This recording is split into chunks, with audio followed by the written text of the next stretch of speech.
السلام عليكم. لو عايزة تبتدي شغل الخرز هتبقي محتاجة أساسيات لازم تبتدي بيها.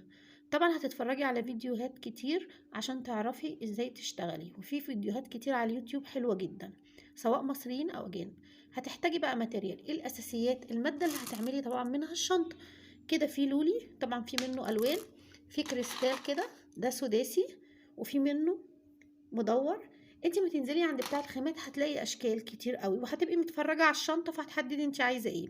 لما تجيبي مقاس هاتي مقاس يكون 10 مللي عشان يساعدك وانت لسه مبتدئه وما تقرفكيش. وهتجيبي طبعا تاني حاجه خيط السناره اللي هنشتغل بيه.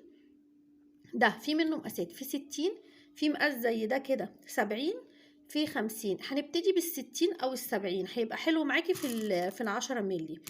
واي مقص عندك، انا بستخدم المقص ده، انت ممكن اي مقص في البيت عادي.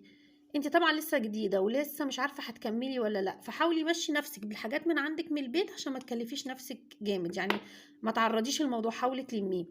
وده كان صبع استك انا كنت عاملاه عشان يحمي صوابعك لما تيجي تشد الخيط. وهنحتاج سلسله عشان ايد الشنطه، او ممكن نعمل ايديها من الخرز عادي، وهوك كده عشان يركب.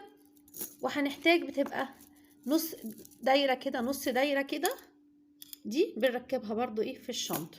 يبقى هي دي الحاجات اللي احنا هنحتاجها: اللولي، الخيط، السلسله بالجنشات والدايره، الاستك، والمقص. وهنبتدي وان شاء الله باذن الله تبقى بدايه موفقه ليكم كلكم، واشوفكم في فيديو جاي على خير. وانا ان شاء الله هنزل الباكجات للمبتدئين، بحيث ان انت بدل ما تجيبي كميه نص كيلو، لان ده بيتباع اقل حاجه فيه نص كيلو، فانت ممكن انزل لك كميه بتبقى اقل في كيس، بحيث ان انت كمبتدئه ما تدفعيش فلوس كتير في البدايه.